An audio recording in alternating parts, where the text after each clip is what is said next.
Well, the awards have been given out here prior to our tip-off for the second semifinal of the OSBA Women's Division. Good afternoon and welcome inside the Toronto Pan Am Sports Center. What a way to kick off the OSBA High School Championship weekend, and especially here on International Women's Day. JJ Evison back with you alongside Sydney Holmes. Our first semifinal featured the best in the East, Capital Courts Academy taking down St. Jude's 90-60, the final. And so Capital Courts awaits the winner of our second women's semifinal. It's the Lions from Royal Crown taking on the Lions from Crestwood Prep. These two teams going head-to-head always means war, Sydney. If we look at Royal Crown's big three of Johanna Fahmy, Devine Toumba, and Believe Shibangu in a winner-take-all game, how can you game plan for that trio? And my first thought is you have to be physical, but they match that easily. So I think what you have to do is you have to outmaneuver them because they are so good in terms of their lockdown defensive presence. And I think when you think of the big three, a lot of the times you can think of offensive ability, and where they are able to do so, their defense is where it's at. So what I think that they need to do, Crestwood, in terms of kind of knocking out the big three for Royal Crown, is you have to remain consistent on offense. Don't allow yourself to get stuck with the ball because they're so strong offensively that they're going to knock you down and they're going to be able to poke the ball free every single time. Allow yourself to rely on your rotations if you're Crestwood. Keep the passing consistent. Keep the ball moving. Don't allow yourself to remain stagnant. And I think that is your best chance at least catching the big three out of a position a little bit. I think completely knocking them out would be somewhat of a silly thing for me to say because I don't think it would happen. But I think in order to remain competitive with both teams, you have to keep the ball moving at all times. And looking at Marlo Davis's Crestwood squad in search of their third undefeated season resulting in a championship in the past 6 years, led by Avery Arige's 17 points per game, but perhaps their biggest strength is depth, specifically the guard combo of Stella Evans and Juliana Roger coming in off that bench. Which is interesting because Stella Evans, even though she's coming off of a bench position, she has been coined as having eyes at the back of her head. Her passing ability is next to none. There will be times during the season where she makes a bounce pass, gets a pass off, gets an assist on opportunities that you didn't even see possible out on the floor. And that court visibility is exactly something that they need. And going over to Julie Rogers, same thing. I mean, she is the quintessential point guard, the two of them together. They are top-level ball handlers. They are fast-paced at whatever they do. So it's crucial to have that strength, and they have it. Crestwood has it coming off of the bench. So I think to show the strength of those two together coming off of the bench, I think it should be a pretty good representation of what you have in your starting five. As we get the starting lineups set for tip-off here at the OSBA High School Championships here from the Toronto Pan Am Center. Royal Crown, their quarterfinal game came against King's Christian. It was a 64-56 victory. Johanna Fahmy, 25 points in that contest. Contributing as well offensively was Jada Quealy with 9 and Devine Toumba with 8. Crestwood took down Lincoln Prep on Thursday night on their home court. Avery Arige, 13 points, 5 boards, 2 assists. Mary Denise Ntambu, 13 points, 4 rebounds, and 2 assists in that game. Your officials for this tip-off are Anna Del Cole, Nikisha Miller, and Saif Raymond.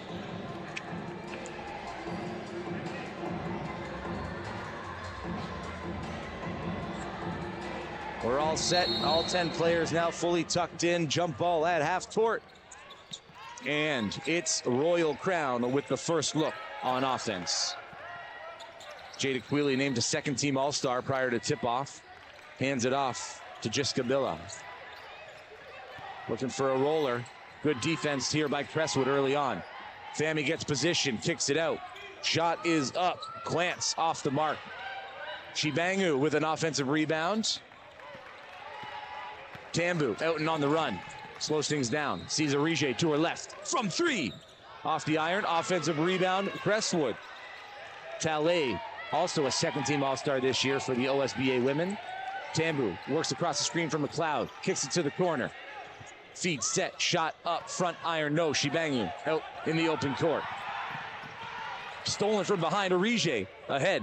Tambu has the lane. Working left off the glass and opening the scoring in this second semifinal. Mary Denise Tambu. 2 on the board for Crestwood.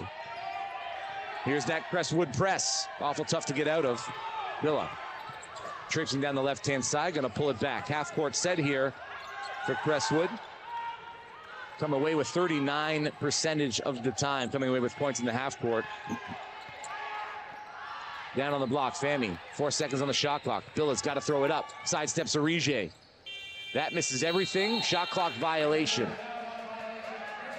So unable to come away with points on the first 2 possessions is Royal Crown.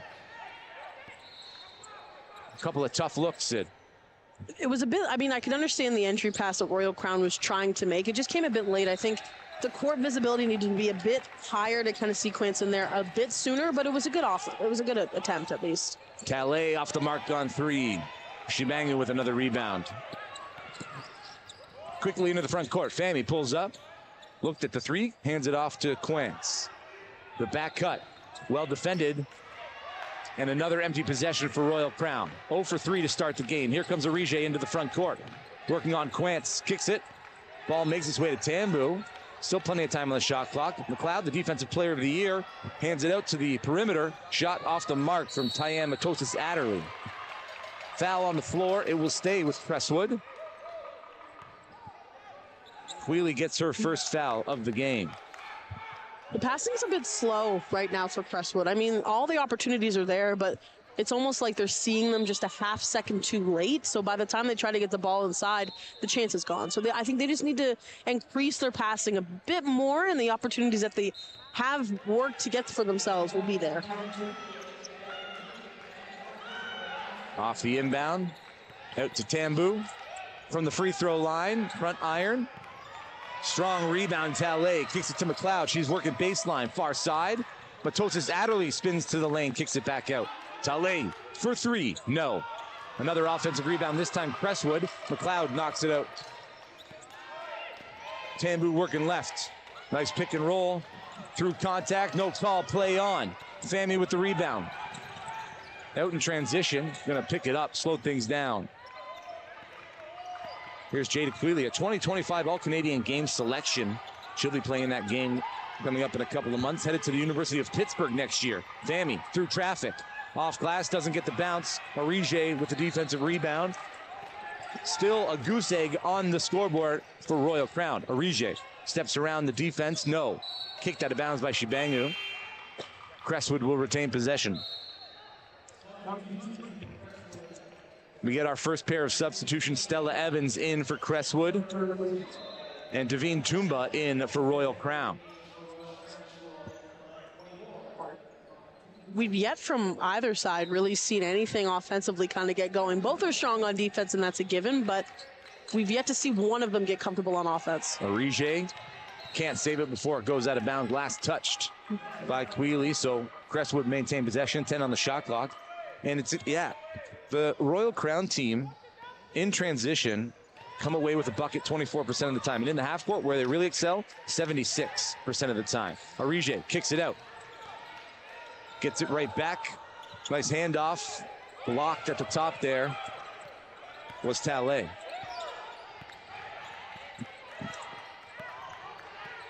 Quealy at the top. A lot of stagnant players here for Royal Crown. No one moving. Fami over the top. Toomba brings it down. Puts it back up. That's no good. She had 2 on her. Tambu into the front court. Evans in the corner. Resetting at the top. Tambu around the screen. Into trouble. Blocking foul coming over late was Johanna Fami. The only issue she had with that is, first of all, she should have already been in that help side position because she was 2 passes away. She just saw it so late. At that point, I think, and I know maybe some coaches won't agree with me on this, but at that point, you're better just to kind of run with her and maybe stick your hand in the passing lane rather than stepping in, because that could not only injure you, but the offensive player. And Evans off the bench on the board. 3 points, the assist to Arige. Turnover, Royal Crown. Crestwood look to add to their lead. McLeod from 3. Bottom. Arige back-to-back assists. Back-to-back threes for Crestwood. They've worked this into an 8-point lead. 8-0. 5:55 left in the first quarter. Timeout, Royal Crown. So Royal Crown really trying to establish their presence in the paint. Haven't had the ability to do so. Haven't really been able to get out on the run as well because of Crestwood's press. I mean, we said off the start, too. I mean, even when Crestwood has substitutions come in, nothing drops off. There's no drop off for them. And I think we saw that immediately with Evans stepping in onto the floor, and within the first minute, I would say, she's able to drain a three. So her immediate presence is felt, especially when Crestwood puts her in on the floor. To kind of go for Royal Crown, what Crestwood is doing, and they're doing actually a good job of it on defense, is they are, and it seems like I'm saying this a lot, but a lot of teams seem to kind of be adopting this defensive play style, is the middle is very congested. A lot of them are only heavily guarding the pass that's either one pass away or the ball, obviously the person who has the ball. But other than that, they're congesting the middle so much. But Royal Crown, their bread and butter is driving into the net, the post work, their ability to kind of knock down their defender. So for Crestwood, kudos to them for completely cutting that out of the rotation so far in this game. But I wouldn't doubt that Royal Crown is going to be able to break into that key soon. Crestwood, the other team in the OSBA women's division that went 12-0 this season. Royal Crown finished with a 10-2 record. As Akila Bailey checks in for Royal Crown, foul on the floor. That's going to go on Tumba. First team All-Star announced just prior to tip-off here. She's headed to play ball with Jasmine Bosco next year at Villanova. Is Mary Denise Tambu. Bailey working around the screen. Evans stays with her. Blocked. Tambu, but it falls into the hands of Bailey. The floater gonna rattle through, and Akila Bailey opens the scoring for Royal Crown.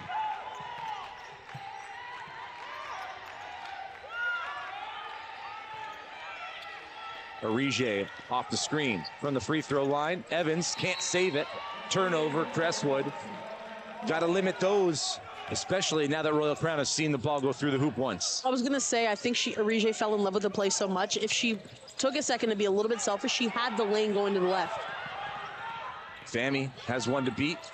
Stripped from behind, fighting on the ground now. Jump ball called, possession arrow favoring Crestwood. Crestwood sent a double team there, causing a disruption. Here's the press from Royal Crown now. Fouled. Jada Quealy gets her second, and that puts Coach Lee in a tough decision and take her out of the game. And here we come. Of course, one of our favorite defenders in the league, Sid. You know it, Katarina Veljevic checks in, number 6 for Royal Crown. And I just said the way she just puts her body on the line every single time for her team. It's not even a question of whether or not she's going to dive on the floor for the ball. It's just whether or not people are going to go with her is a question. Tambu, here's Rogers, steps out of bounds. Juliana Roger checks into the game. Turns the ball over. I've always said one of my biggest pet peeves is coming, obviously, in a new court. As basketball players, you're constantly playing on different courts, right? Court visibility and court knowledge is such a huge thing.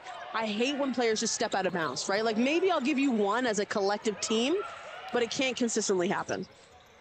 That shot off the mark from Lauren Quantz. Here comes Tambu into the front court. Evans wants it. Evans gets it. Dials it from deep. That one a little overcooked. Quantz with the rebound. Bailey ahead. Veljevic down on the block. Fami. The double shows. Nice dive by Tumba. Knocked out of bounds. And Katarina Veljevic going to stay close here to Canada for her NCAA ball, headed to the University of Niagara. Wonder what kind of tips she's getting from her older sister Anastasia, plays at Fordham University, about that jump. You know, the one thing that sticks out to me of all the players on the court, there's only one wearing knee pads. Yeah. It's Veljevic. And it's more like volleyball knee pads, actually. But I mean, that if you're on the floor as much as she is, fighting for loose balls, deflections, I mean, it helps, right? I would Juliana wear Roger. elbow pads, knee pads, anything there available. Seems to be something about that corner right in front of Crestwood. You see Marlo Davis talking to his squad now. Be aware of your feet. 2 straight possessions are stepping out of bounds on that corner 3. I also think, too, allow yourself to get into a positive position, because both times that they've been down there, it's been a quick dish pass so low in the corner that there's no other place for the player to go. So they just need to be a little bit better and giving themselves a better chance. Royal Crown have been able to do it offensively against both the man defense and the zone defense this season. 36% field goal percentage against man, 34 against zone. Offensive foul, Davine Tumba. team's fourth. No more fouls to give here for Royal Crown. 4:02 left in the opening quarter. I know we've said that it's never a good thing when you are in foul trouble in the first quarter. Maybe I'll give it to you if we kind of get to the third, but in the first, you, especially when you haven't really made many substitutions, this is your core five that you're going to be running with for the majority of the game. You don't want to get into foul trouble. Arije trying to put the moves on Veljovic. She's right there with her the whole way. Staying walled up. Akila Bailey into the front court. Tumba wants it. Tumba gets it. Double teamed. Got to find the open player. Eunice Salgado hands it off. Veljovic top side. Picks up the dribble. Rachel Skulski takes the three at Bailey. 4 seconds on the shot clock. Goes up. That's going to be knocked out of bounds off of the hands of Juliana Roger. So 2.3 on the shot clock. It's an inbound play from the baseline. Catch and shoot. You've got to think Skulski's going to be the recipient. Either that or I give it right to Tumba. Tumba guarded by the defensive player of the year in McLeod over the top. Clock is started. Skulski gets it off. Side iron. Stella Evans with the rebound. Beautiful rebound there from Evans. Getting low, getting two hands on it. Here's Arije. Pull up. Flies. Avery Arije just a step back from the defender was Veljovic, and she reacted too late to the pull-up. Too quick to get to her shooting motion. And Arije shows why she's the MVP of the OSBA West Women's Division. It's a really slow start here from Royal Crown, which we're not really used to seeing. And I don't know if it's because Crestwood is playing such strong on-ball defense, and even we're seeing now the help side is playing as if their person they're guarding has the ball. So there really is no clear options to pass the ball to. Skulski to the line for a look at three, fouled on the perimeter by Juliana Roger.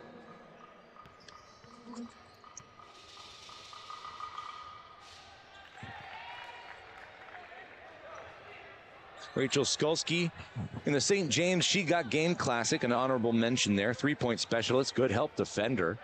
If she gets a couple of open looks here late in this first quarter, could be tie game. Arije wasn't aware that it was a three-shot violation. She jumps in to try and box out Skulski.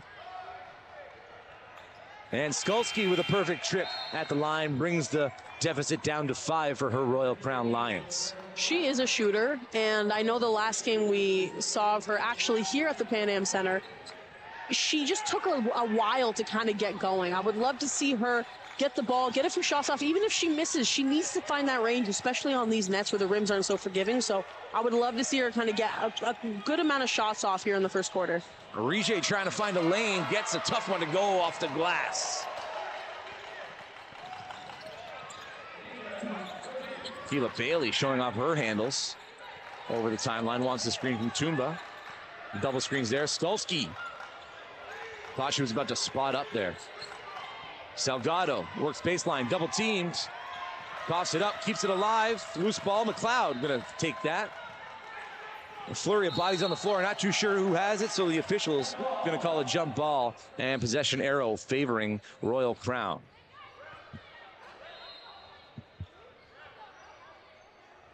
Bit of a miscommunication there, I think, on whose ball it would be. Scores table has the possession arrow going Royal Crown's way. I'm going to reset the shot clock to 14 seconds. Royal Crown just can't get out in transition, spend 21% of their offense doing so, and Crestwood really with that press don't allow you to do that. Tumba takes it to the rack. No, rebound swallowed up by Talley. Already 5 rebounds for Talley so far in this game. Tambu doesn't get that to go. Good defensive position there from Veljovic. It's a power play. Veljovic going to get the extra pass. Skulski from 3. No. Talley with the loose ball. McLeod ahead to Avery Arije. Stella Evans wants it on the far side. She gets it. Feet set. Iron out a Bailey with the rebound. 2 Crestwood players stuck in the backcourt. Skulski going to slow things down. Another half-court look here for Crestwood.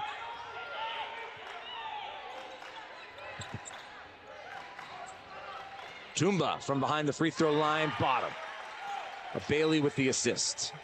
I think we're going to be seeing a lot more of that from Tumba because they are completely shutting her down low. She hasn't really been able to kind of get going. So if she can keep that mid-range game up, it's going to bode well for her in this game. Looks like Bailey got away with a little bit of a pull on the back shoulder of Arige.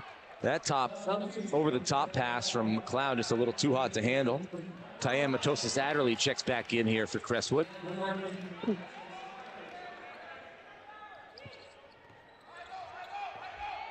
And yeah, you said it. Royal Crown have really had a hard time establishing themselves in the paint. That's exactly what we said at the top. Crestwood needs to do a good job of keeping their big three out. The double team's there every time, and they haven't been able to make those decisions in a timely manner.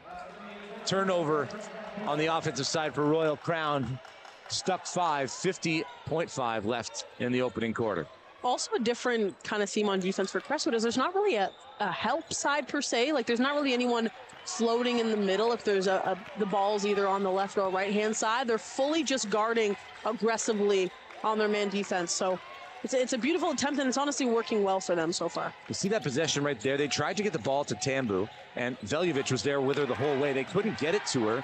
Veljovic now steps into the lane, causes another distraction defensively. Offensive rebound, Tale, 2 steps. Tambu for 3. No. Rebound pulled down by Tumba. Shot clock's turned off. Tumba into the front court. Bailey's going to take it at the top. Give it right back. You can see Coach Lee from the side directing traffic. Skolsky going to come up, set the pick. Roll to the far side. Evans stays with her. 3 seconds on the shot clock. Can Skolsky get something off? She can. It's not going to get anywhere near the rim. And at the end of 10 minutes, a very, very slow opening quarter. 12 points for Crestwood, 7 for Royal Crown. The Ontario Basketball Association and Rogers and Uptown Wireless are bringing you unbeatable deals on wireless plans. As a valued OBA member, you now have access to exclusive savings on Rogers services, helping you stay connected, whether you're at home, on the road, or courtside. Don't miss out. Visit basketball.on.ca today to explore your exclusive offers and experience the power of connection with Rogers.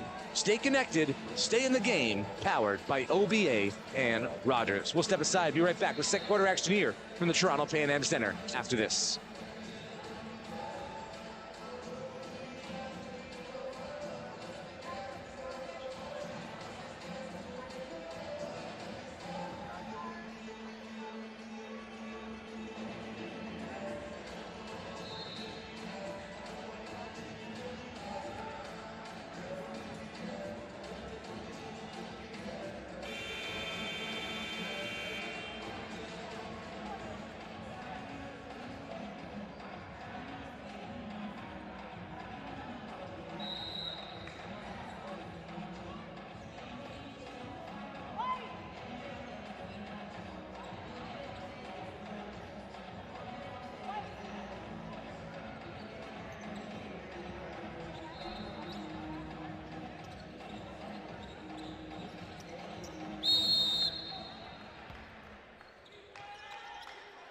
Ten more minutes on the clock before halftime.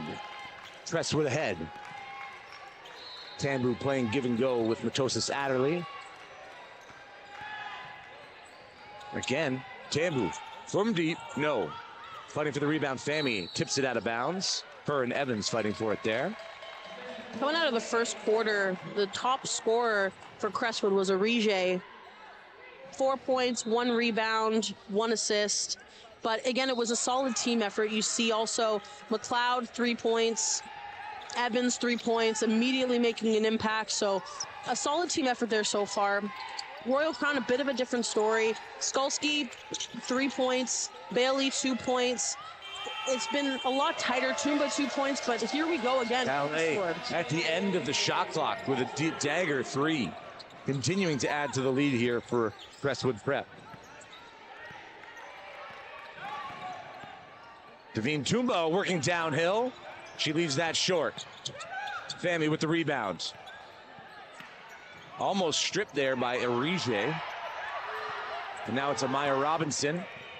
Tries to beat her defender, gets fouled, and Robinson will head to the line for 2. Evans gets tagged with the foul.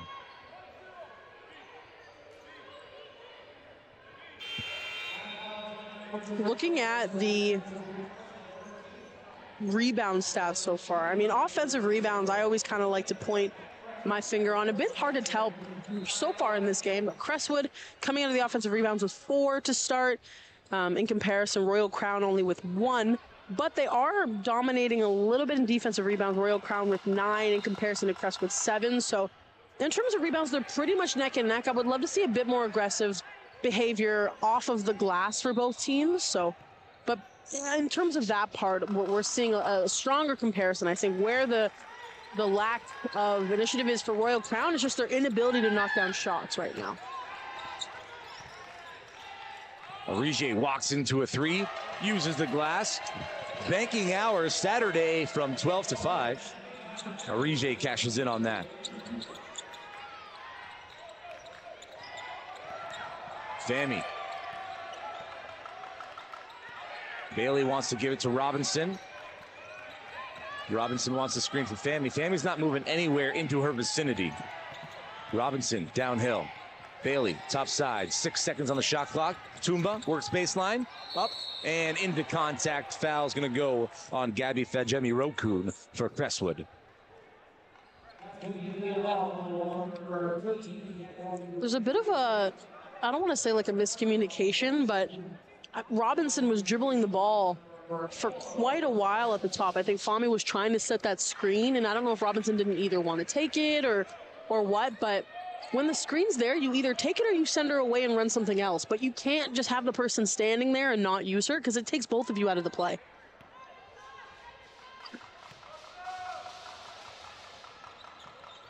Tumba makes it an 8-point deficit for her Royal Crown Lions.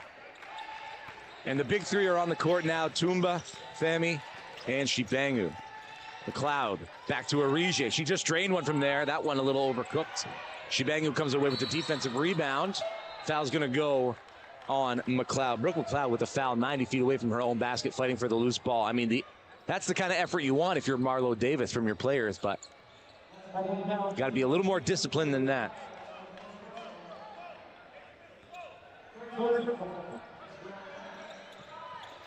The double team comes to Bailey. Going to dribble to the corner, in some trouble. Whipping it. Robinson has it. Ahead. Fami, it's a 2-on-1.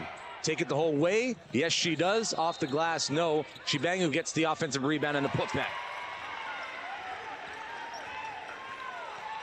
So Fajemi-Rokun was cheating towards Shibangu, so the only option was to take it the whole way for Johanna Fami. Almost a beautiful finish there. Left it a little short was Tambu. Fami for 3. That one's blocked by Fajemi-Rokun. Way to get out and close out appropriately on your assignment. 13 on the shot clock. Baseline out of bounds here for Royal Crown.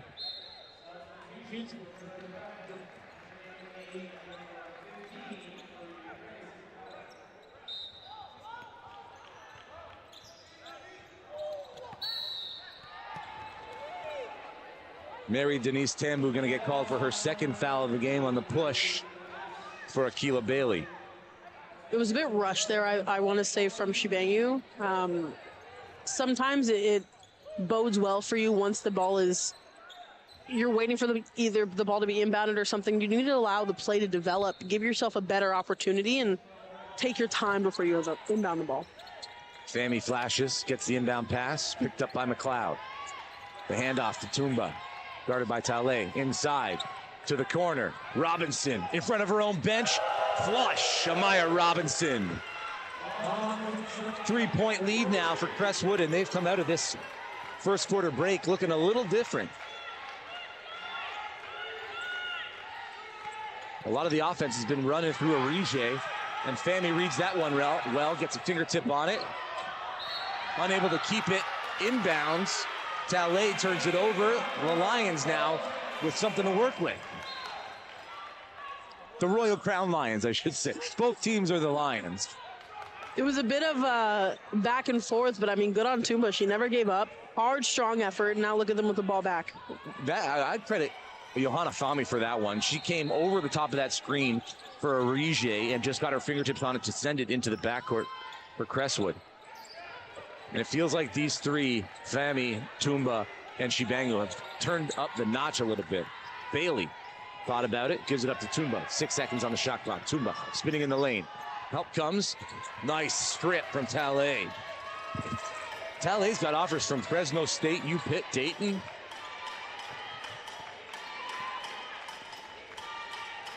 Getting it done defensively. Arije stripped by Fami. Looking at the ref for a foul. No, all ball, they say.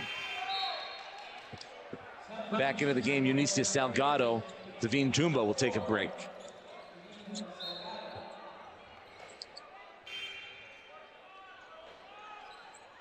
A second substitution. Akila Bailey's going to catch a breather. Jada Quealy back in for Royal Crown. We've only seen one player kind of be substituted in there for Crestwood, so they've been keeping this core 6 going for the longest time now. Corner 3, Tambu drains it. Mary Denise Tambu, wow. Villanova's going to like that corner shooting next year. Shibangu looking for a position in the paint. Guarded well by Talay. Fami puts the moves on McLeod, but misses the shot. Arije with a head of steam. Spinning into the lane. A little too strong. Shibangu rips that rebound away. Arije gets a hand on it. Jump ball. Possession favoring Royal Crown. And Shibangu's kind of looking at her lip, tasting for blood. Maybe she got hit in the face there. Something I want to point out for Arije as well. She's driving in a lot, and eventually she's going to get the opportunity to kind of head to the foul line, but I just want to make sure it doesn't discourage her. Continue driving in. Those chances are there, and eventually the calls will come for you. Over the top, Talay with the strip. It's a 2-on-1. The dump off Evans. Underneath, a high arcing one. Not sure if that touched glass or not, but at 2 points counts the same. 23-15, Crestwood back up by 8. Stella Evans, part of that 15U gold medal team from this past summer with Team Ontario. Had 22 points earlier this year against Orangeville. February 11th in that contest. Quick inbound, Fami up through contact. It's going to play on. Second chance opportunity, Shibangu, and again, rebound and the putback for Belize Shibangu here in the second quarter.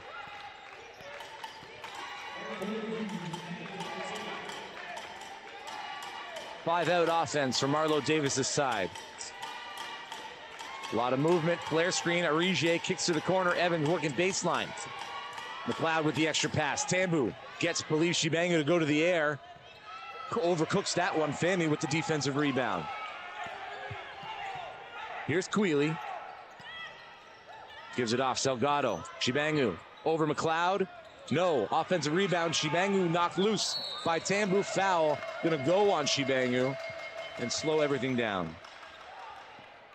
That was a solid effort on Shibangu. I mean, there was nobody in there helping her, but also in the same breath, too, she should not even get a second look at that basketball, especially when there's 2 Crestwood athletes down low. If there's 2 of you, one person box her out. The other person can get the ball and get the rebound and start to play again offensively, but there's no way that she's getting that ball back. So again, it was a solid effort on her. Unfortunately, she ended up with the foul, but Crestwood needs to kind of counteract that for next time. Shibangu staying step for step with Tambu. Foul called. Going to be on Quealy. It's her third. We've still got 4:06 in the opening half as Jessica Billa checks into the game for Quealy.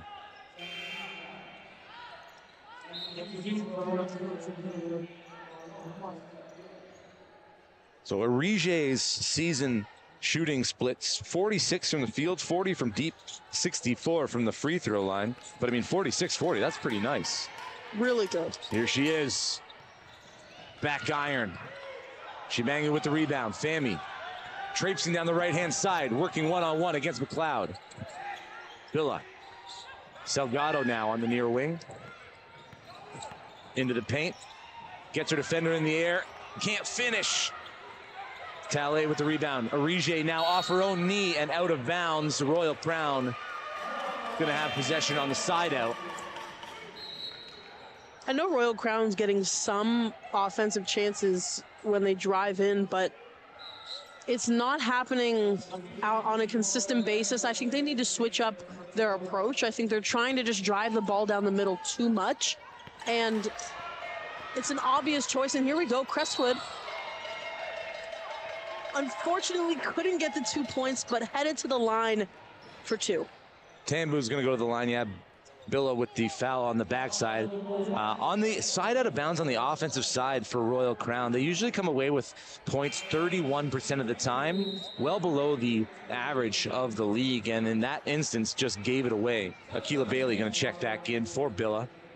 What we see on that play, where there was kind of a beautiful defensive representation from Crestwood, even when you're the offensive player and you're kind of waiting for the ball to be inbounded, it doesn't mean that you're not going to get guarded, or doesn't mean that a defender isn't going to come running after you. You have to be able to seal, get the ball up court, facing up court sometimes, and then start the offensive play. Mary Denise Tambu, perfect trip from the line on that one. Crestwood have 25 points to Royal Crown 17. A fight for it on the ground. Who else but the defensive player of the year, Brooke McLeod, fighting with Eunicia Salgado for it. And she wins another possession for her Crestwood squad.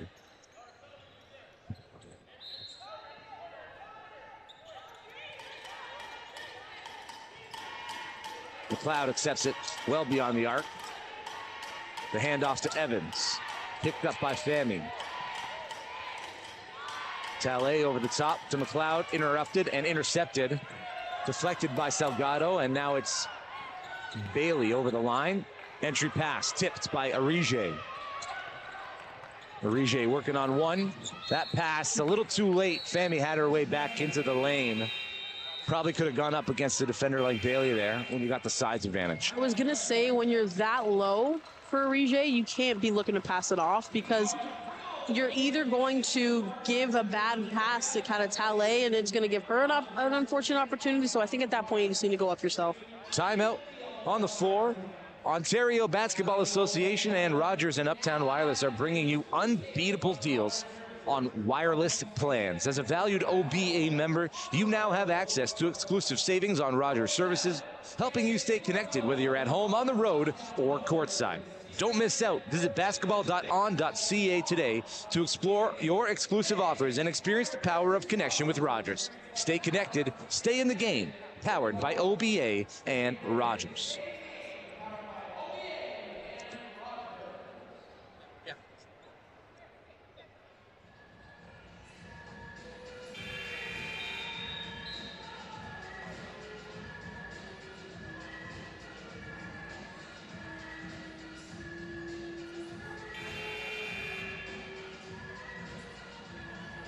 We're just shy of the 3-minute mark here to close out the first half. I want to kind of point out the things that I think Royal Crown is doing well. Their aggressiveness. I mean, we knew they were going to come out aggressive, but they have been keeping it consistent against Crestwood this game, which I think is allowing them to just kind of still remain somewhat competitive in this game. The only problem is it's not really translating offensively, which I think they need to give themselves better opportunities. Stop forcing it into the paint if it's not necessary. Pull it out. Your mid-range game was hitting earlier on. It just needs to be a bit more consistent.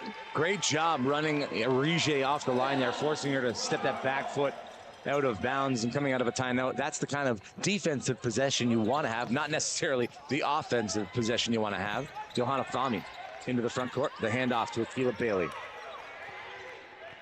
Coach Lee asking for a little bit of motion from her squad as Bailey tries to turn the corner.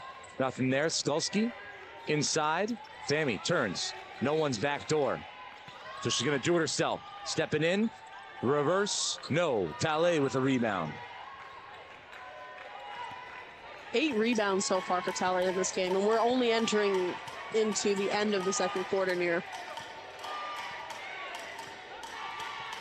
Arige picked up by Fami on the switch. Talley, far side, working on Salgado. Gets through the lane and is going to go up for 2. Foul's going to be on Devine Tumba, her second. And Marie Grace Talley to the free throw line. Another one of the All-Canadian Games participant in this upcoming All-Canadian Games later this year.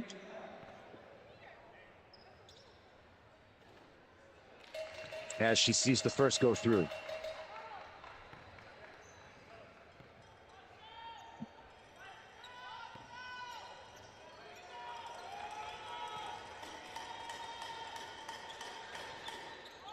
The second will rattle in as well. 27-18, 27-17 in favor of Crestwood.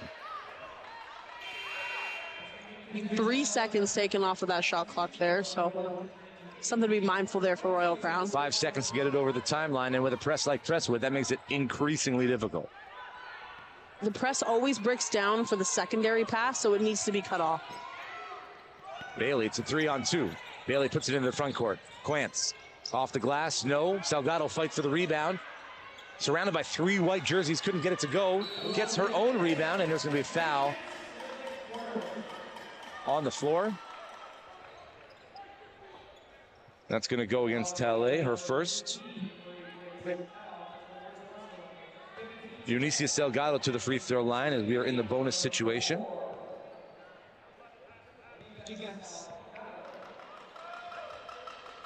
No more fouls to give for Royal Crown either. Salgado misses the first.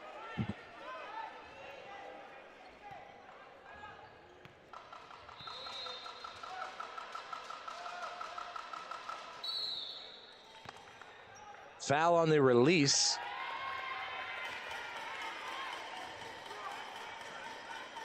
Count the basket. And Brooke McLeod gets her second foul. So Johanna Farmington line. Nothing comes off the clock, and you get another look at 2 free throws here.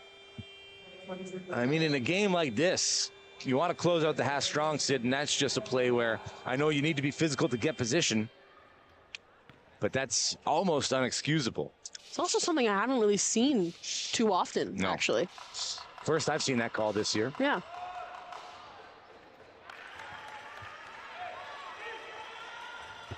Fami shoots 58% from the free throw line on the season, makes the first. Takes a big breath here before the routine on the second. That one rolls out. Talley with another rebound. Almost into double digits now. 5 points, 9 boards. Stella Evans. Orije to Evans for 3. No. Tumba pulls down the loose ball. Slips. Has to give it to somebody. It's Fami. Bailey tries to get by Orije. Kind of a dart shot there from Bailey. No arc on that. Had to get it off quickly. Minute 29 left in the opening half. 27-19. Crestwood ahead. As Gabby Fajemi Rokun checks back in for Crestwood. Bit of a confusion there on who the substitution was for Crestwood. I mean, and that's not a good sign either, right? The communication needs to be the utmost importance if you're going for a championship, especially if you're undefeated. Fast rotation here for Crestwood. Baseline floater, no good. Getting her own rebound.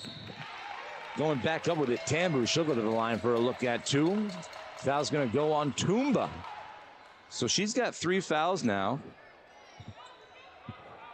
It's definitely going to be a problem down the stretch. And you kind of have to take her out with 1:09 left in the opening half. The unfortunate part of that is she's looking at most likely sitting the majority of the third.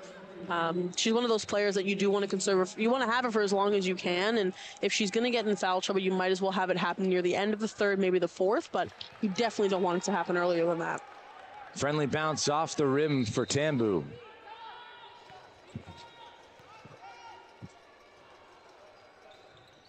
Tambu makes both. Crestwood up 10.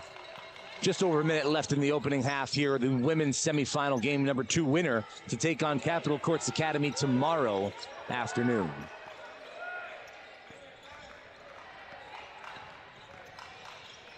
A flurry of movements on the perimeter sees Tumba with it. Top side. Down the lane, 1-2 stepping with those long strides, uses the glass to get it through.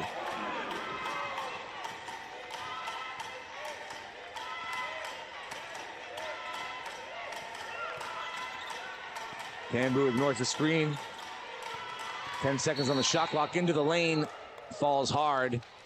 Foul, block on Bailey.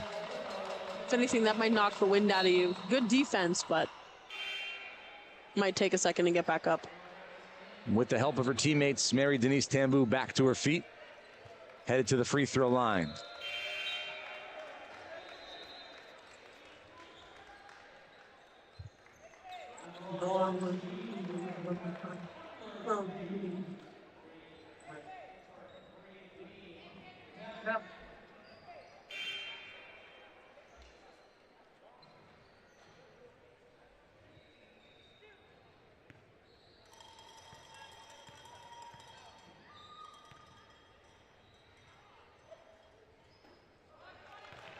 What do you make of the way that Tambu has made the decision to be the playmaker or the bucket getter in the early contest here? I think I love her ability to kind of have that three-way kind of presence. And when I say three-way, her on-ball ability has been crucial. She's been able to kind of set up a lot of the plays here for Crestwood. Her defense is next to none. She's more often than not getting her own offensive boards. Defensive boards, she's not afraid to kind of get in there and bang bodies a little bit. But the third option is she's constantly moving, even when she doesn't have the ball, which shows me that her court awareness and basketball IQ is extremely high, because she knows that she completely takes herself out of the play. She's not present with her team if she's remaining standing, right? So her ability to always keep moving, always allow herself to be active in the play is one of the key reasons why she's been so successful so far. She averages nearly 11 points on 47, 29, and 80 from the field to go along with 6 boards and 6 assists. Does a lot of her damage in transition, scoring 53% of the time when out and on the run.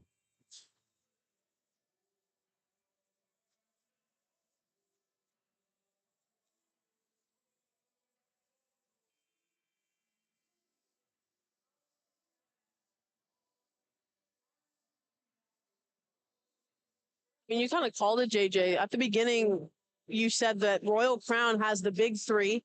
They need to be able to kind of utilize that so far. But unfortunately, Shibangu, Fami, and Tumba haven't really been able to play to the standard we're used to seeing them play. And that's all kudos to Crestwood's defense. And I mean, just take a look at this as well in terms of defense. Crestwood averaged 86 points per game on the offensive side. Only have 30 here in the opening half against Royal Crown. So good job defensively by Royal Crown. Bailey with the step through. No, too strong. Fami with the offensive rebound. Trying to work back into the paint. Fading away. Gets the bucket and the foul.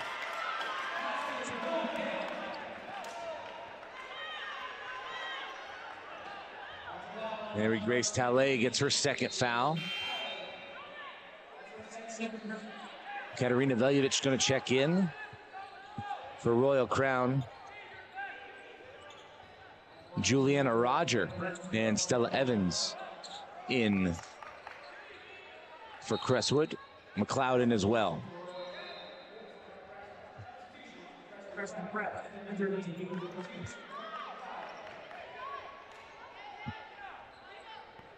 This is definitely an offensive substitution for Marlo Davis in terms of Juliana Roger and Stella Evans. They play a perfect 1-2 game. Offensive rebound, Akila Bailey.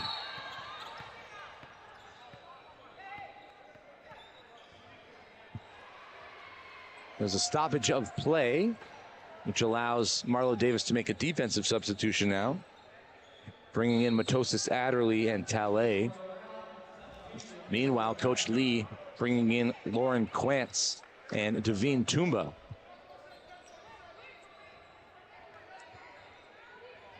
So another side out of bounds here. The last time Royal Crown had it on a side out, they turned the ball over. This time it's easy for Bailey to accept. Picks up the dribble. Tumba, get the double comes. She works downhill, fading. No. McLeod swallows up the rebound, and the half will come to an end. 7-point lead, 30-23 for Marlo Davis' side. We'll step aside and be back with second half action here from the Toronto Pan Am Sports Center. It's the OSBA High School Championships. You're watching on OSBA TV on YouTube. Stick with us. We'll be back.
20 more minutes of regulation basketball to be played here at the Toronto Pan Am Center. It's the OSBA Women's Semifinal number 2 between the number 1 ranked Crestwood Prep, who finished their regular season 12-0, against Royal Crown, finishing their season 10-2.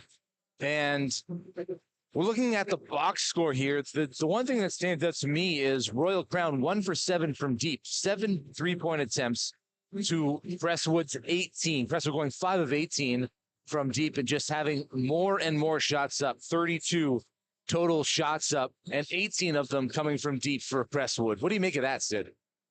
I think it's really a testament to their ability to just not be afraid to shoot the ball. And I think if you want to score a basket, you got to shoot the ball, right? And we hard to score a basket. I think it's extremely hard, right? But you noticed in the last game, and we were kind of pointing it out, that there can be times where you can just become too selective with the shots you make, right? And we see a lot of the times here with players is they'll catch the ball. The second you delay yourself, you take it completely out of the play, whether it could have been a 3-point opportunity, mid-range, whatever, right? So I think there needs to be more of an urgency for catch and shoot. And I think we saw that come from Crestwood here in the first half of play. But also relating that to the regular season, I mean, points for in total for Crestwood, 1,114 in comparison to 980 for Royal Crown. So they're naturally, both teams are bucket getters and point scorers, but there's just more of an urgency right now coming from Crestwood, and they're not afraid to miss. They're afraid, honestly, I think at this point, to not take that opportunity when it presents itself. I mean, you got to take good looks. You can't let those pass you by. And of course, I said it before, but Crestwood averaged 86 points per game offensively, held to only 30 here in the opening half. Credit Royal Crown's defense for staying in it. And that's the reason they're still in this game, just stuck 7 as we get the second half underway. Villa gets it out to Quayle. Quayle for 2, stepped in from the 3-point line. That's going to fall. Jada Quayle. Quick bucket. Matosis Adderley up top. Arije wants it. She gets it. Flurry of moves.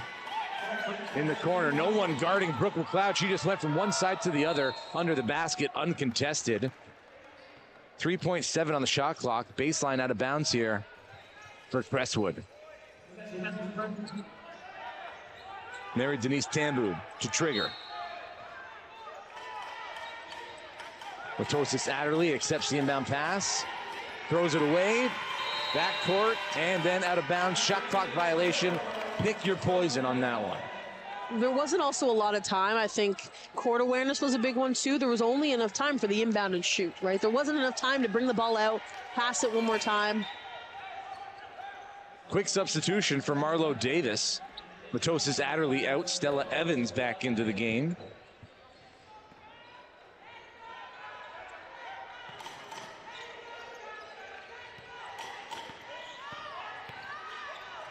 Bammy with the handoff. Plants far side. Quayle looks for the diver. It's Shibangu, who's contacted on the top. 2 free throws upcoming. And the foul is going to go on Marie Grace Talley, her 3rd of the contest. It was a good take on Shibangu's part, but the problem was at the top, she needed to actually set a proper screen. It would have given her, because there was 3 players on her at one point, right, going down there. So set the proper screen that would have taken out at least one, and who knows, it could have opened a bit more of an angle for her to drive in on that left. Shibangu misses the first. Another one of the Team Ontario gold medalists from the past summer. The second back iron, Arije collects the rebound. Head up the whole way. Change of pace into the lane. Going to pull it back out for Evans. Evans wants Talley. Instead, she gets McLeod to come up. Swarmed with the turnaround. Late shot clock. Stella Evans kicks it. Talley from 3. No. Avery Arije, offensive rebound. Picked up the dribble, dead man zone. Hands it off to McLeod. There's Talley in the middle, working on Clance. Gets the step. Doesn't get the bucket. Shibangu with the defensive rebound. The Lions able to thwart a second chance opportunity from Crestwood.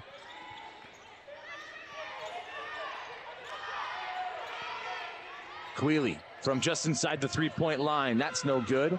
Fighting for the rebound. Shibangu dribbles it out of bounds. What a battle between Shibangu and Taule there underneath. A pair of 15s going right at it. The problem that we're seeing right now with Royal Crown is they're not giving themselves a good chance offensively.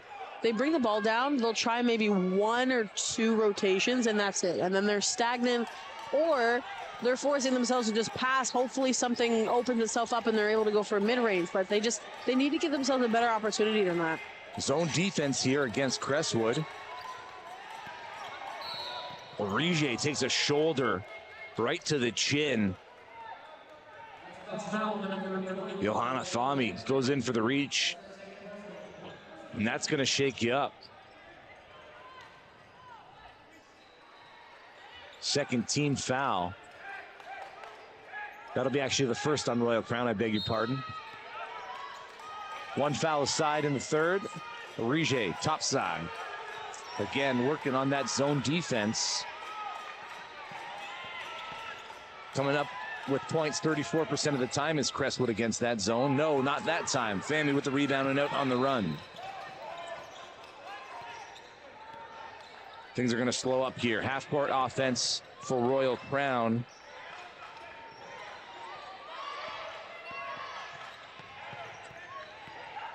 Now a 35% field goal percentage in the half court. Fami back.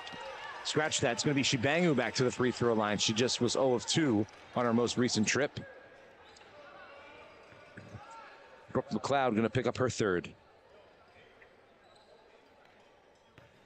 Just kind of going over the total points that we saw to come out of the first half. What killed Royal Crown was just their first quarter. They only scored 7 in comparison to Crestwood's 12. It may not seem like a lot, but down the stretch, it can definitely add up. Going into the second quarter, they were only outscored by 2 points. It was 18-16 in favor of Crestwood. So, I mean, again, 5 points is not a huge margin. It's still very much competitive. I just think it was their inability to really play lockdown defense in the first quarter was what was hindering them so far. I believe Shibangu hits 1 of 2 from that trip to the line. It's 30-26. Crestwood ahead and on the prowl. Evans wastes no time. Drains a 3. Tambu gets the assist on that. Catch and shoot from Stella Evans. Nice step through, count the bucket and the foul. Jiska Billa will head to the line. Orije picks up her first.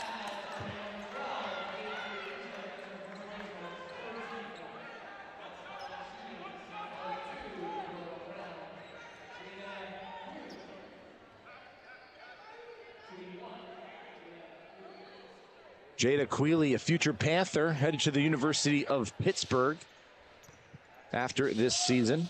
Second team All-Star in her final year as a senior in the Ontario Scholastic Basketball Association, makes the three-point play count. It's a 4-point game. Tambu, Evans, fouled. She got Quealy to bite. Quealy's got her 4th foul, and she's really, putting her team in a tough spot. Has to go to the bench now. Keela Bailey checks back in.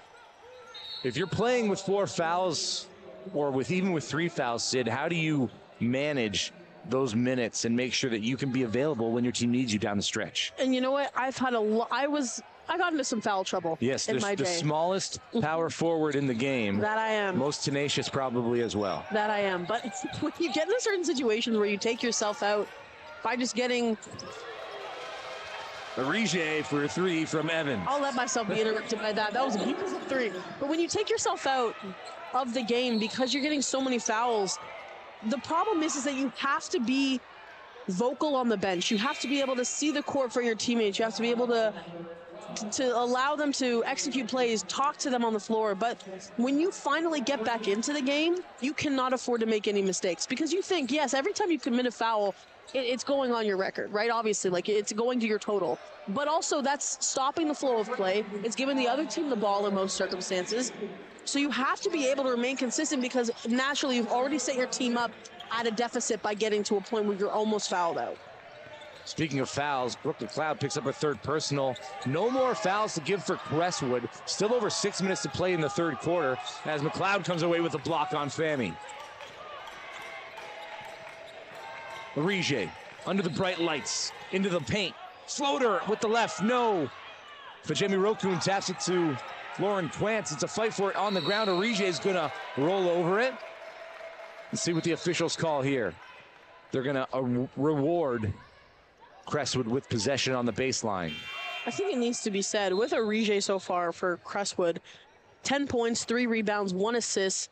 Her graduation class is 2027, so she's still got 2 more years, and she's leading her team right now, effectively. I remember watching her last season and thinking she had the skills, just needed a little bit of a growth spurt, and by golly, did she get that this past summer.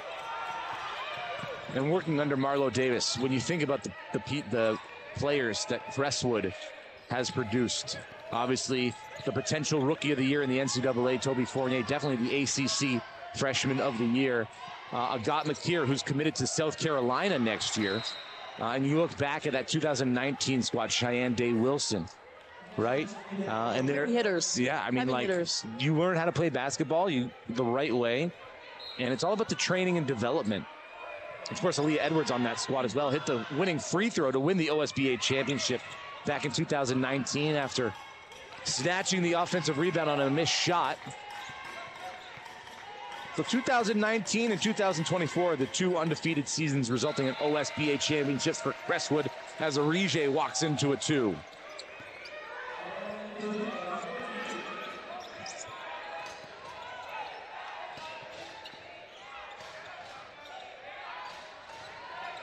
Keeping it on the perimeter.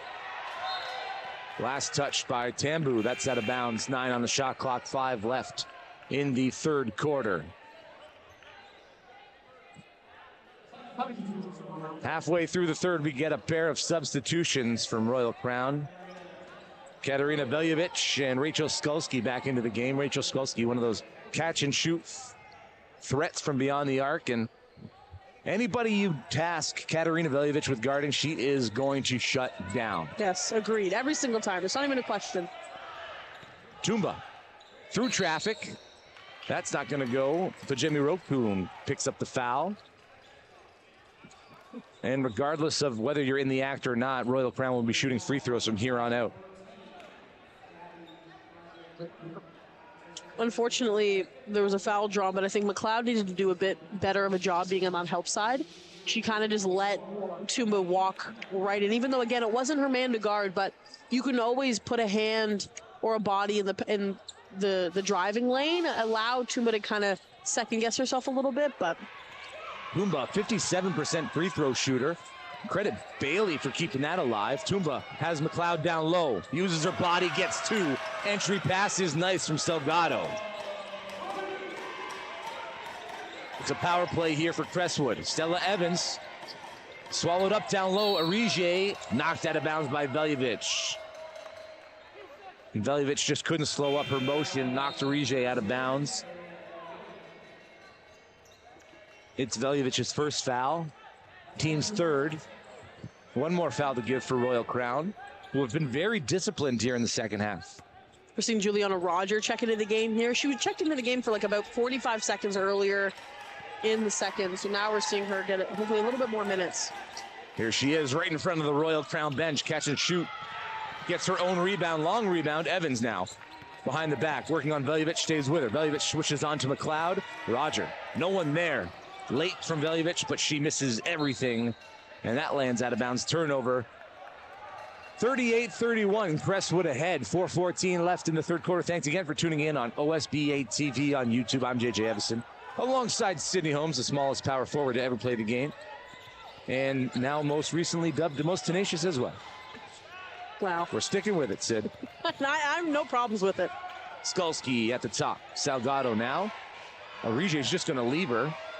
Bailey from 3. Back iron into the hands of Tambu. Calm, cool, collected. Arige on the right wing. Back to Tambu. McLeod comes up to set it. Tambu around Veljovic. That's tough to do. Nice finish with the right hand.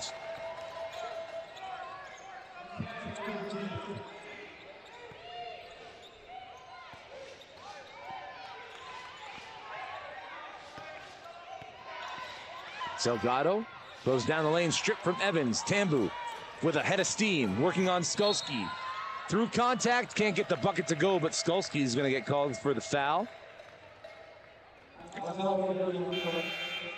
I will say, because Skulski kind of looked a little bit confused on that one. That had nothing to do with how she positioned herself and everything to do with how Tambu was able to use her to draw the foul, right? If you have someone running next to you and they're not either going to run, because again, Tambu was insanely fast. I don't think Skulski was going to be able to kind of get a step foot in front. So she was doing her job. She was running alongside her, just creating that threat. But what Tambu did, which was smart, is she took one dribble, went into her, and then went up. That's all you have to do to really draw the foul. And Skulski was there, and Tambu used it effectively, and she's headed to the line. Now, of course, she wasn't able to get the 2 points to start with to make it a 3-point play, but made the first free throw. Hopefully she's going to get the second. My fault. I was hoping that if I delayed it a little it doesn't matter. jinxed it, but I did. My fault. Sorry. That's the most common broadcaster jinx there is. Yep. You think I'd learned my lesson. It just didn't work. Keela Bailey hands it off to Veluvan. Far side, Skulski. Up top, Fami. Looking for Tumba on the back down. It's not there. 3 seconds. Tumba gets it now. Tries to go baseline. Steps out of bounds. Good defense. Mary Grace Talley. The problem with Tambu, and especially on that play too, she tried to step around Talley and get that extra foot, but when you're that down, like when you're that low, you're stepping out of bounds. You got to go high, and unfortunately with the time that was left on the shot clock, she didn't have the opportunity to do so.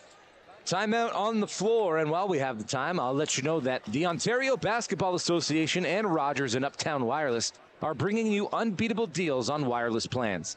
As a valued OBA member, you now have access to exclusive savings on Rogers services, helping you stay connected whether you're at home, on the road, or courtside. Don't miss out. Visit basketball.on.ca today to explore your exclusive offers and experience the power of connection with Rogers. Stay connected. Stay in the game, powered by OBA and Rogers. It's a 10-point lead for Crestwood. 2:53 left in the third quarter. Plenty of time left in the game for Royal Crown to make a comeback. What do they need to do differently to bring out this quarter and give themselves something manageable to start the fourth, Sid? They're living and dying by the post moves, and they had some success earlier in the second with the mid-range game, and I think they've kind of let that fall to the wayside a little bit. I think that's where their success needs to stem from, because Crestwood's doing a phenomenal job of locking the paint, of pushing them so far towards the outside of the key that their threes are just so far beyond the line. They need to rely on that mid-game a little bit better.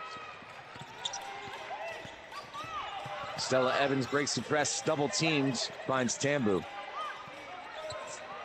Gets it right back. Guarded heavily from Veljovic, handed off to Tumba. Now it's Tambu. Veljovic trying her best to keep Talley from getting position. Is called for the foul, and that's a tough one to swallow. You're doing as much as you can. You get switched 3 times, and then you got called for a little pull, and of course Talley's going to the line as we're in bonus territory for both sides. She's looking at her coach like, what else can I do there? At that point, there isn't really anything else you can do. It's unfortunate. She played hard and strong defense. It's just when you have someone who's so clinical with those post moves, it's just there's nothing really else you can do. I'm trying to come up with another name for best on-ball defender in the OSBA women's side other than Katarina Veljovic. I'm thinking maybe Gabby Morash from King's Christian, but it's she just is that spark on defense, and when you call for the foul, you just got to let that go and continue to play your game, right? Physical. Whip pass, far side, Skulski. Not cleanly, but she gets it. Inside Fami, the double comes. Veljovic for 3. She drains it. Katarina Veljovic from Johanna Fami. And well read, when the double team came, she kicked her right back out to her teammate. Right in the pocket, able to catch and shoot.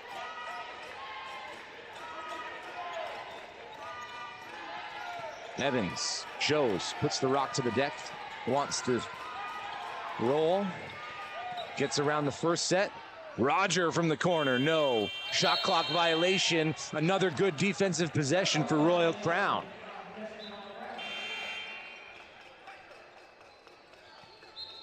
Brooke McLeod going to check back in. Juliana Roger back to the bench for Marlo Davis.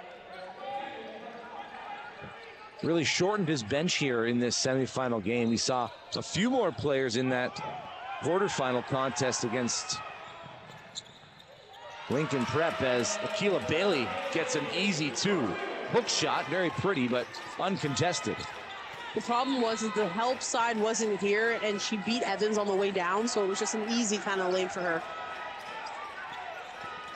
Flurry of movement. Davine Toomba with the strip. Has a Bailey ahead of her. It goes to Skulski instead.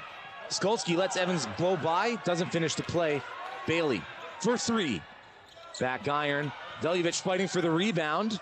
It falls into the hands of Arije. Fami gets the loose ball off the backboard and through. The double team of Skulski and Veljovic caused the loose ball, and Fami able to convert. Under a minute to play in the third quarter. It's a 5-point game.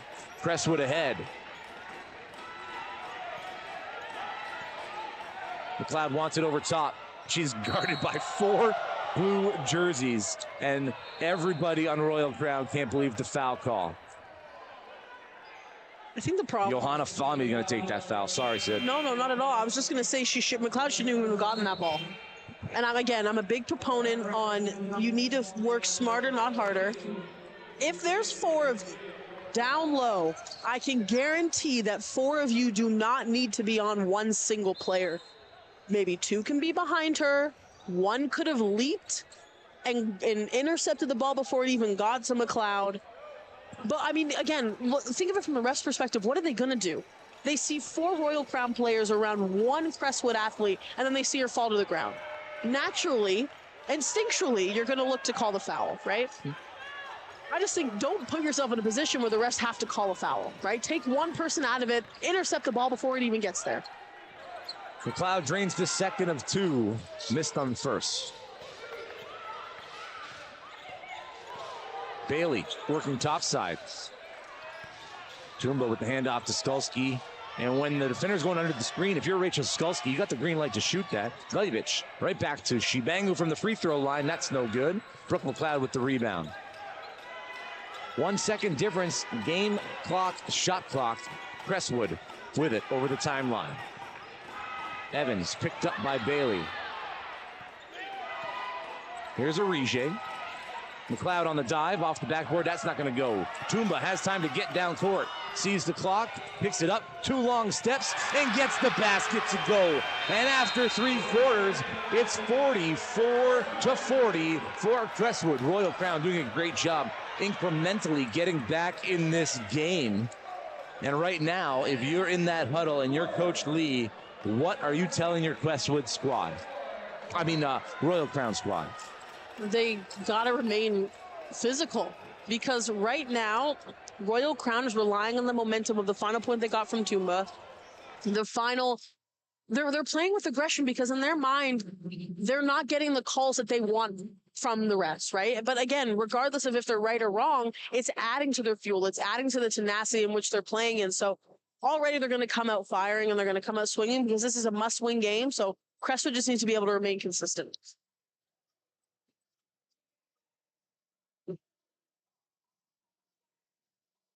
Crestwood led by 13 points from Mary Denise Tambu, 12 from Avery Arije, and also Mary Grace Talley. She's got 7 to go with 9 boards.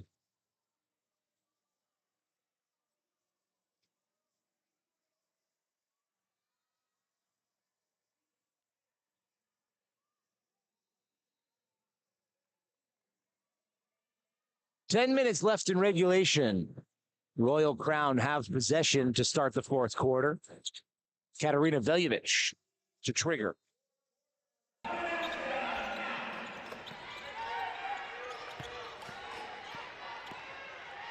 Fami with the handoff. Veljovic now working on Evans. Bailey. Tambu with the strip.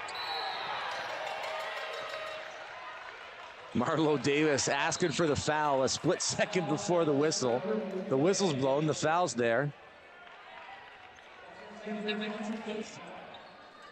First team foul. 13 seconds in to the fourth quarter.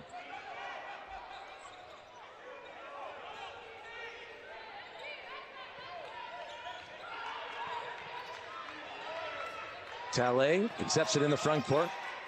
There's a mismatch. Skolsky on Talay. Will they work it? They are right now. Skolsky comes up to guard Tambu. Whip pass, Evans. Orije, top side. Working on Fami. 7 seconds on the shot clock.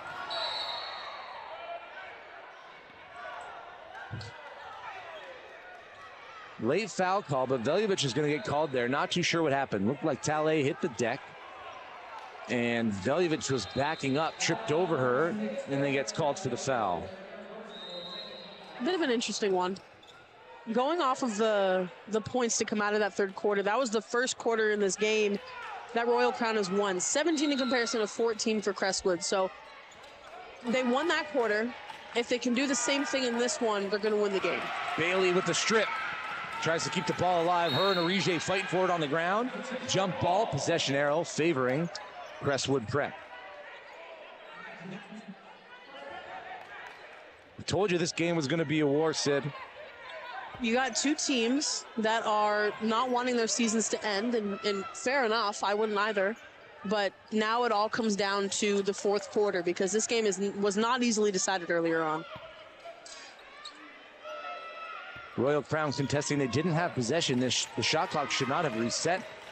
Either way, we're back in with 14 on the shot clock. Here's Tambu. Uses the screen from McLeod. Gets by Skolsky. Talay. Rock to the deck. Foul on. Believe Shibangu. Going to get charged for the block. 3 fouls now for Royal Crown, and we're not even a minute played in the fourth quarter. That's really going to handcuff you. Especially when you're already in a position where you're having to fight to get that lead. It just kind of puts you at a deficit.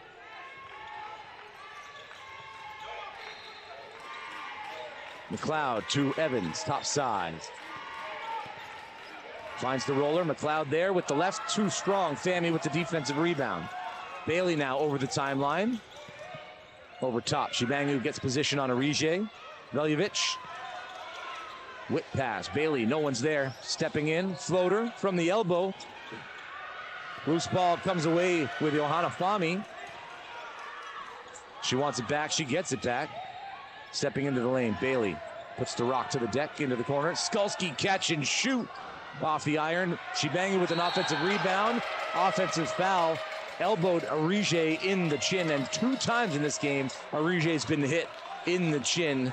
That's got to be tough. But when you're going for a championship, you said you got to put your body on the line. And Avery Orije comes up saying, I'm good, I'm good. Kind of, wincing a little bit, touching that neck. And now the officials are going to talk about whether or not this is going to be maybe a flagrant foul.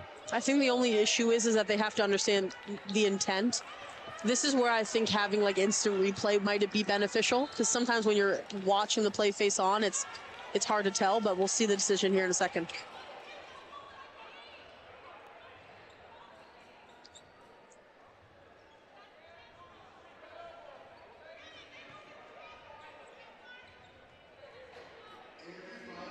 We await the decision from the officials.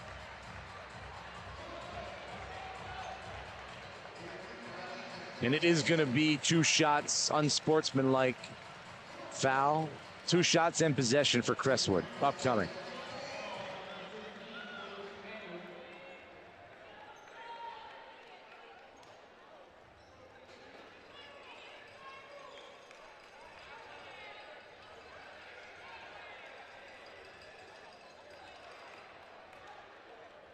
Avery Orije went to line up against her own basket.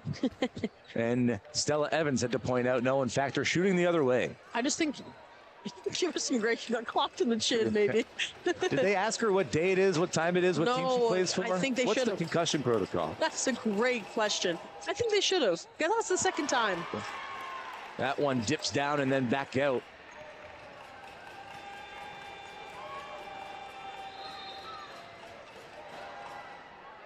The second misses as well. So Orije leaves 2 at the free throw line. It's a 4-point game in favor of Crestwood. And Royal Crown have no more fouls to give.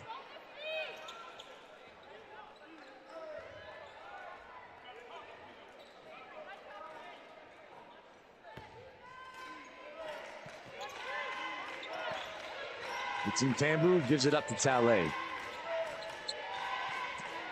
Arije now, picked up by Fami. 3 seconds on the shot clock. Tambu works baseline, gets the floater. Arije with the assist. That's 10 points. No, correction, sorry. 15 points for Tambu.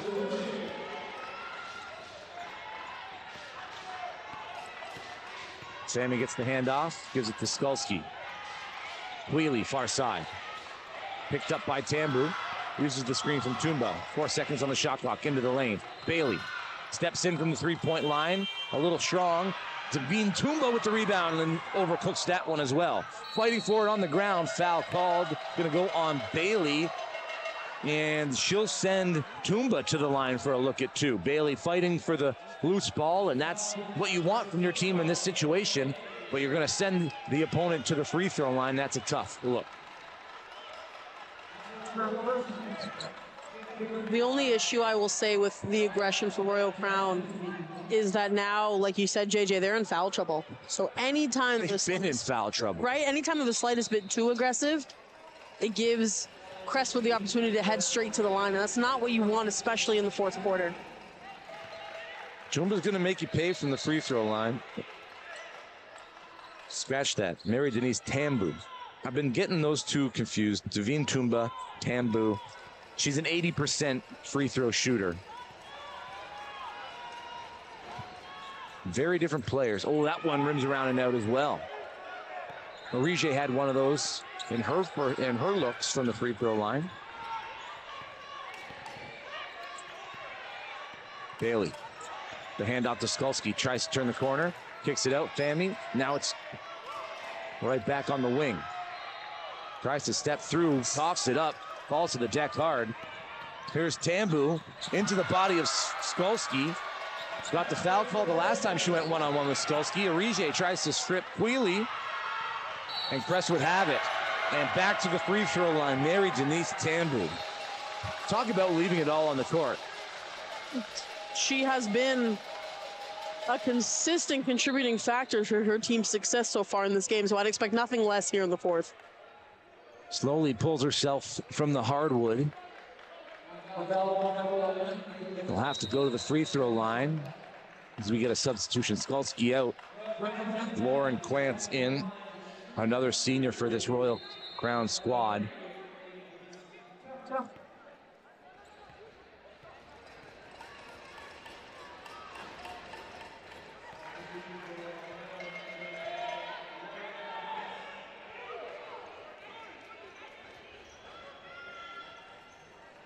In transition, Tambu comes away with points 53% of the time, makes great decisions. Out on the run, goes 2 for 2 from that trip. 51-40, an 11-point lead now for Crestwood. Still 7 minutes left to play. Can Royal Crown piece together a comeback? They can't get into the paint.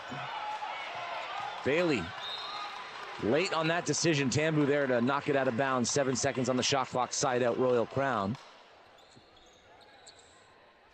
And from the side, they only get a field goal every 30% of the time.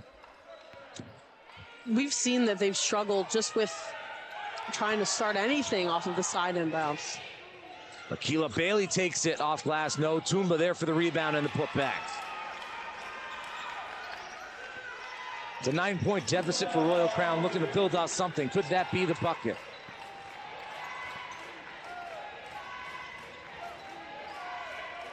Mary Grace Talay up top, giving plenty of space. Tambu from the elbow, overcooked it. Fami with the rebound, and McLeod called for the foul. Crestwood's first foul comes at the 6:21 mark of the fourth quarter. That's going to go on McLeod. Her fourth personal foul. And that's why you see Fajemi Rokun check back in. Great backup center here, number 13 in white, Gabby Fajemi Rokun. Able to fill minutes when needed. Half-court set for Royal Crown, looking to get into the paint. Tumba pulls up from just beyond the elbow. No good. Tambu with the rebound. Arije far side working on Fami. Walks into a three. Back iron. Bailey with the rebound. Royal Crown have numbers. Taking it right into the chest of Tambu. But not coming up with any points. And Stella Evans has the rebound. Tambu tries to shake Veljovic. She's not falling for it. I'm surprised they didn't put Veljovic on her sooner, to be quite honest. Here's Stella Evans. Veljovic going for crawling on the floor to get to that loose ball.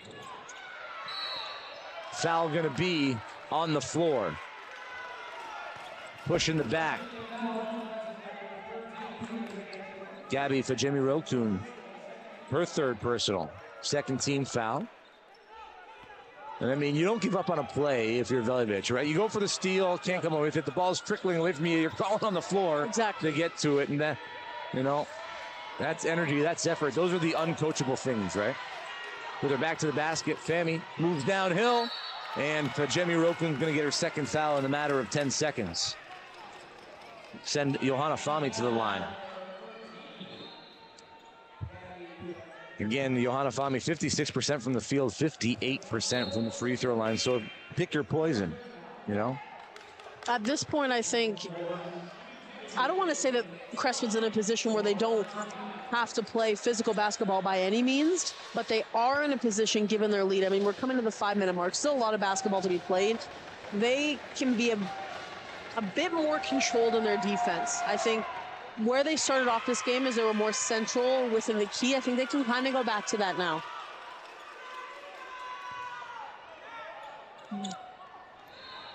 To make it a 7-point game. 5:06 left in regulation. Fami at the line. Doesn't get the bounce. Talley above everybody, gets the rebound and gives it right to Stella Evans, the ball handler off the bench here for Crestwood. The handoff to Tambu, picked up by Veljovic. Veljovic switches on to Evans, makes her put the rock to the deck. Can't get around. Oh, scratch that. Gets around Tumba, and then the inbound pass intercepted. So not only does Stella Evans get the tough bucket, she disrupts the inbound pass, gets her team another look. Here's Arije, top side. Offensive foul for Talley, asking what did I do? Well, you got too physical with Jada Quealy and you initiated contact to get position in the paint, and that's going to be a foul every time. So 4 fouls on McLeod, 4 fouls on Talley, 4 fouls on Fajemi-Rokun, and now the size for Crestwood a little bit in danger here. How do you play this out? You got to let them play. 4.5 left in regulation. Tumba gives it up to Bailey. Quealy guarded well by Tambu in the corner. Veljovic thought about shooting it, gets Talley in the air. Maybe got away with a trip to Europe there. Bailey, no good. Shot clock violation. Crestwood ball. The only reason that would have been called a travel is because she lifted up her pivot foot before she even let go of the ball. That's what I would have thought it would have been a travel. I feel like we'll get a timeout on the floor, but I feel like in the travel rules, specific state that you can leave your pivot foot, but you must get rid of the ball before it returns to the floor. Okay. So then I guess in that case, she would have been considered okay. Who knows? Again, the Ontario Basketball Association and Rogers and Uptown Wireless are bringing you unbeatable deals on wireless plans. As a valued OBA member, you now have access to exclusive savings on Rogers services, helping you stay connected whether you're at home, on the road, or courtside. Don't miss out. Visit basketball.on.ca today to explore your exclusive offers and experience the power of connection with Rogers. Stay connected, stay in the game, powered by OBA and Rogers.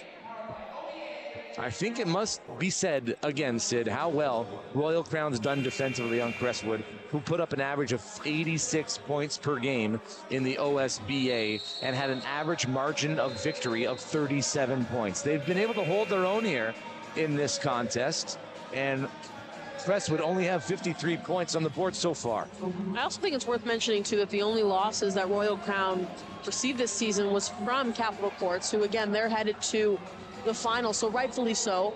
But both of these teams are considerably evenly matched in both aspects. I think right now, though, where it's coming into play is, like you said, JJ, Crestwood's ability to score baskets is the key reason why it's not a lot closer. I mean, it's only 10 points, to be fair, but still, I did expect it to be a little bit closer here at this point.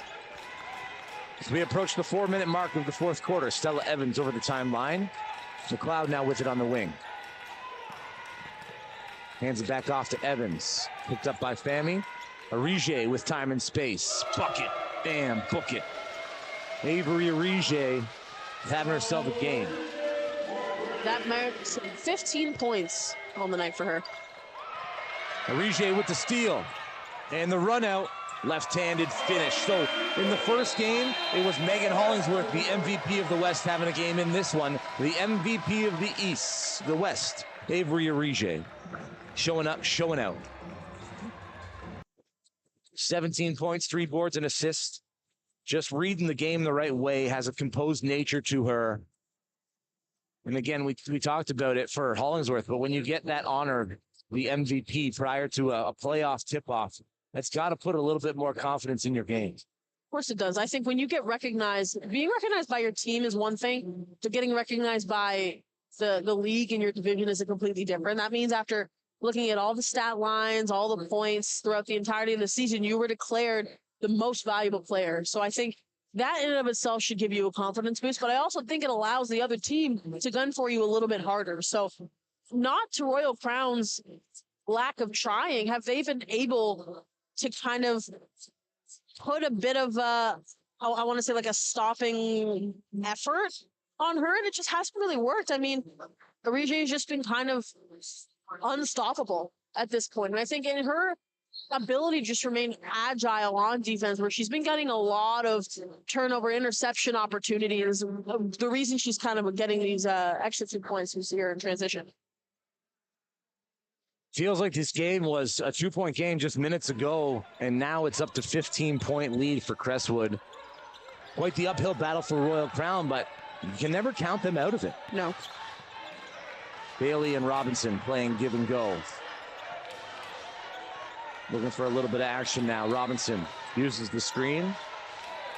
There's a double team somewhere. Somebody's open. 4 seconds on the shot clock. Bailey working on Tambu. Robinson catch and shoot from way downtown. Shot clock violation. They'll play on here. Rebound Arige. Arige and McLeod. Pick and roll. Wow. Textbook. Missed it. Just short. But that was a beautiful screen from McLeod. I remember we were saying earlier how she needs to make contact, but it was a good attempt. Amaya Robinson the other way gets the and one on Stella Evans. Amaya Robinson going to the line for the old-fashioned three-point play. 45-58, 2:51 left in regulation.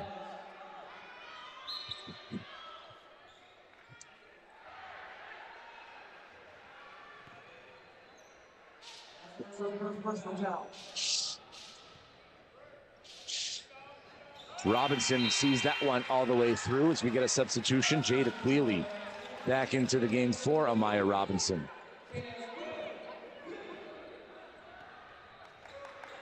Royal Crown looking for a turnover here. Stuck 12. The double team comes. Leaves McLeod wide open. There's a lane. She kicks it to Talley. You can't leave Evans open. Offensive rebound, Arige. Evans again, top side, gets the move. Dump off. Blocked by Fami on McLeod. So Royal Crown get the stop. Now into the front court. Bailey working downhill. Gonna slow it down. Bounce pass. Toomba's gonna work baseline. Spin around. Leaves that one off the mark. Talley with the defensive rebound. Felt like that was the one that needed to go in for this Royal Crown squad. I also think, too, she spun off so fast that she was kind of moving with the ball a little bit. Orige in the corner, kicks back to the far wing. Evans with the pump fake. Guarded well by Quealy. Orige, way too much time and space. The closeout late. Count the three-pointer, and the MVP headed to the free throw line with a chance at our first 4-point play of the weekend. And before we consider this free throw, she's already at 20 points, 4 rebounds, and an assist. Orige, 13 points, 5 boards, and 2 assists in that quarterfinal win against Lincoln Prep on Thursday. It was an 89-51 victory. So a pretty, casual game for her. They went deep into the bench in that third and fourth quarter, did Coach Marlo Davis. We saw a lot of Ocean Dennis, a lot of Sita Gabriellen. Janara Horford coming up from the D-League, getting some minutes as well. Kendall Vevers, who was the D-League Defensive Player of the Year last year, was Crestwood's Defensive Player of the Year this year. And this is what Crestwood can do, right? They'll hold you off, and then they'll put their foot on the gas and absolutely run away with it. And again, offensively, it's really the majority of the points is coming only from 2 players. We see Tumba and Orige kind of racking up the points. Tumba, 5, 10, 15, 20 points. Orige, 5, 10, 15, 20 points. They're both just kind of going off of each other. And the thing is, though, is that there's been some strong contributors on the defensive end, and it should not go unnoticed. Talley, for example, she has been racking up the rebounds. So far, she has 12 rebounds in total just for herself. So that is not something that goes unnoticed, and that's honestly the reason why Crestwood's in such a good position right now here late in the fourth. It felt like for a while in that second quarter, Crestwood could be facing their first loss of the OSBA season. But barring a miracle, they have booked their ticket into the final tomorrow against Capital Courts Academy from Ottawa. Here's Robinson. Looking backdoor for Veljovic. Last touched by Talley. Out of bounds. Baseline. Out of bounds. It'll be Bailey to trigger.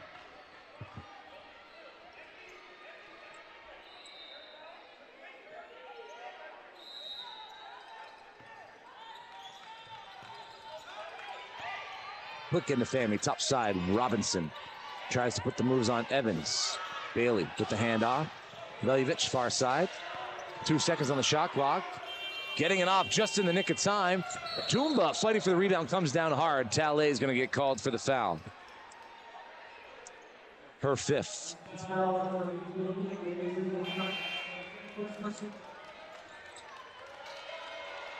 Talley out.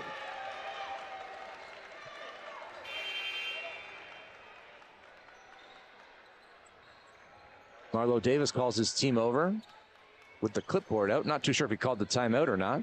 I believe he's using the fact that because there was a foul out, you do have a second to kind of gather your team for a couple seconds. So I think while they were waiting for the substitution, he gathered the team.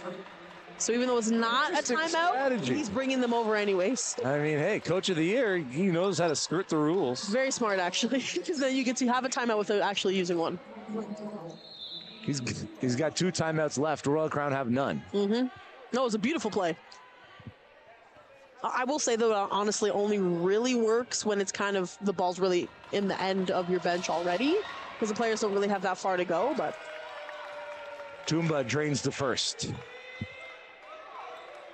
We see Houghton Prep kind of looking to get ready, entering the gym here. Yes, the 6 o'clock tip-off between Royal Crown and Houghton Prep will be on OSBA TV on YouTube, the first of 2 men's semifinals, and then the nightcap shortly after 8 o'clock. Ridley College coming all the way from St. Catharines, taking on Crestwood Prep.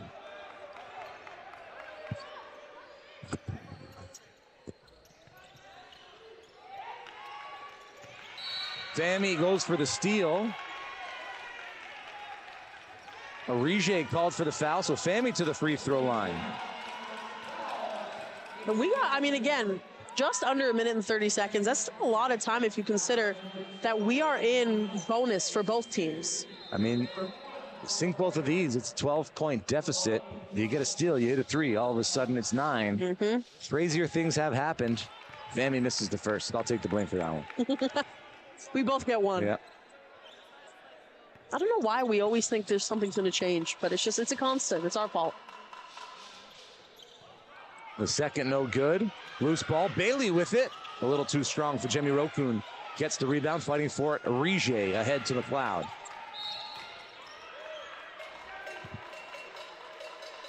Veljovic called for the foul. Brooke McLeod to the free throw line the other way.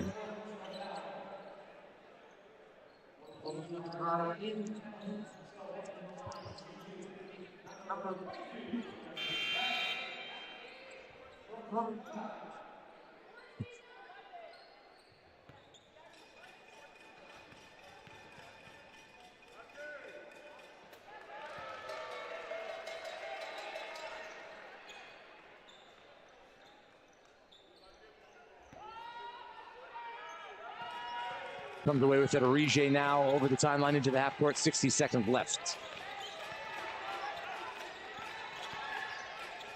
Rige, extra pass. Evans going to work baseline. Kick it back out. Clock management here. Rige, 5 seconds on the shot clock. Working on Robinson. Tries to get the step. Bounce pass. Evans got to get it off. Does. Near iron. Bailey with the rebound. Traipsing down the middle of the court. Bailey 1-2 step and blocked by McLeod. That lands out of bounds. Royal Crown ball baseline. Still a 14-point lead. 16-point lead for Crestwood.